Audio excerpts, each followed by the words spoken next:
Bonjour à tous, bienvenue dans notre vidéo de cette semaine où on va regarder une question qu'on a souvent. Quelles sont les dépenses que j'ai qui sont éligibles pour la récupération de TVA?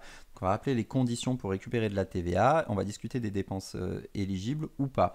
Mais le gros warning de cette vidéo, c'est que globalement, il n'y a pas de liste ultime. On ne peut pas vraiment lister tout ce qui est déductible ou pas parce qu'en vérité, ça dépend beaucoup de votre activité et de votre situation. C'est ce qu'on va voir après, mais en tout cas, je vais essayer de vous donner toutes les clés pour que vous puissiez savoir pour un maximum de dépenses si elles sont déductibles ou pas.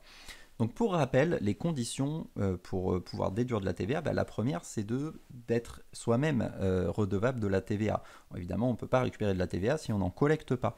Et donc c'est très important à ce moment-là de rappeler aussi qu'on n'est pas obligé par contre d'atteindre le fameux seuil des 39 000 euros par exemple pour du service pour passer à la TVA. En fait, on peut demander sur option à y passer avant. Donc typiquement, quand vous êtes auto-entrepreneur en B2B, en vérité, vous avez tout intérêt à demander rapidement à passer à la TVA. La deuxième condition, évidemment, c'est de garder vos justificatifs, puisqu'en cas de contrôle fiscal, vous devez pouvoir produire tous les justificatifs qui expliquent pourquoi vous avez déduit ces montants-là. Le fournisseur à qui vous avez acheté quelque chose doit évidemment être lui-même éligible à la TVA. Si vous payez un autre auto-entrepreneur qui ne paye pas de TVA, vous ne pouvez pas récupérer la TVA dessus, c'est évident. Et il faut en plus que ce soit de la TVA française. Vous ne pouvez pas récupérer de la TVA étrangère. Et vous devez faire évidemment un achat qui est utile pour votre activité. Et d'ailleurs, c'est ça qui est souvent très difficile, qui rend les achats un petit peu ambigus. C'est finalement ça. Est-ce que ça va être un usage pro ou perso? Et puis des fois, il y a des cas mixtes parce que oui, j'ai acheté un smartphone, du coup ça me sert un peu en pro, en perso. Et dans ces cas-là, il va falloir calculer un prorata pour déduire seulement en partie éventuellement ce qu'on a récupéré. Alors de façon générale, quelles sont les dépenses qui sont récupérables quand on est en termes de TVA quand on est auto-entrepreneur? Donc il y a tout ce qui est frais d'hébergement, mais attention, là on parle vraiment de frais d'hébergement chez un fournisseur, c'est-à-dire par exemple quand vous êtes en coworking. On ne parle pas de vos propres frais de logement, on en parlera juste après, mais typiquement sur votre loyer vous ne payez pas de TVA, donc vous ne pouvez pas récupérer de TVA dessus. Il y a tout ce qui est frais de restauration.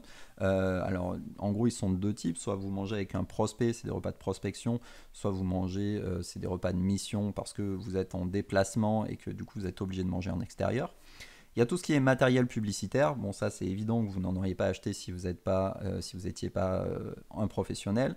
Tout ce qui est donc le fameux matériel pro, et avec là la fameuse ambiguïté de est-ce que c'est un usage pro ou perso, mais en tout cas tout ce qui est smartphone, ordinateur, imprimante, etc., on peut récupérer la TVA dessus. Tous les abonnements pro, alors votre abonnement Super Indep, évidemment, votre abonnement à votre compte bancaire, éventuellement des abonnements téléphoniques, internet, potentiellement des factures d'eau, d'électricité, de gaz, mais pour vos locaux professionnels, si vous avez des locaux professionnels. Si vous avez juste un bureau chez vous, potentiellement vous pouvez vous amuser à déduire au prorata de l'utilisation de la surface de votre bureau chez vous. Mais en général, honnêtement, ça fait des montants de TVA qui sont assez dérisoires, ça ne vaut pas forcément le coup de se prendre la tête pour ça. Tout ce qui est frais d'entretien après potentiellement, notamment si vous avez une voiture pro, et puis tout ce qui est frais de péage, frais de parking, ça va rentrer aussi dans la TVA que vous pouvez récupérer. Par contre, dans ce que vous ne pouvez pas récupérer, il y a tout ce qui est frais de transport, notamment tout ce qui est avion, tout ce qui est train.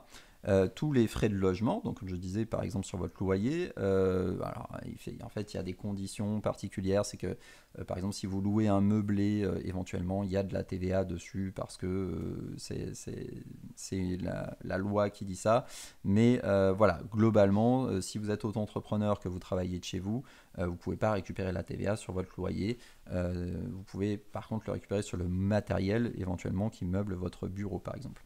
Les frais de restauration quotidien non plus. En gros, si vous mangez de chez vous, du coup, vous ne pouvez pas déduire de frais. Tout ce qui est cadeau client, mais sauf si vous, pour le coup, si vous faites des cadeaux de moins de 69 euros, dans ce cas-là, vous pouvez récupérer la TVA dessus. Mais si ça dépasse ça, en gros, ça c'est une règle pour pas... parce qu'il y avait certaines entreprises qui abusaient notamment du principe de goodies en disant tiens, j'offre un hélicoptère à mon client, c'est un goodies. Du coup, bon, c'était un petit peu border. On ne peut pas non plus récupérer de TVA sur tout ce qui est frais de poste, et notamment les timbres, et puis tout ce qui est entretien de véhicules de tourisme. Mais là encore, sauf en fait exception, notamment évidemment si vous êtes VTC par exemple, si vous êtes moniteur d'auto-école, bon, dans ce cas-là, vous pourrez récupérer la TVA sur ce type d'achat. Mais de façon générale, on ne peut pas récupérer la TVA sur son véhicule de tourisme quand on est pro auto-entrepreneur. Voilà ce que je voulais vous dire. Alors comme promis, c'était pas exhaustif, mais j'espère que vous aurez toutes les billes pour savoir si de toute façon c'est récupérable ou pas. Et il faut savoir que celui qui a le dernier mot, c'est ni votre comptable ni Super Indep. À la fin, c'est le service des impôts. Donc de toute façon, quand vous avez un doute, n'hésitez pas à envoyer un mail aux impôts en disant voilà, je vais faire telle dépense pour telle raison. J'estime que c'est professionnel. Est-ce que vous me le confirmez? Et voilà, et s'ils répondent oui, pas de souci.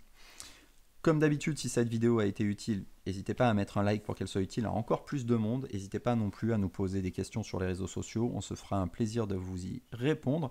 Et notez qu'on est maintenant présent sur Thread, donc n'hésitez pas à venir me faire un coucou. Je serai ravi de vous y répondre aussi. À très bientôt.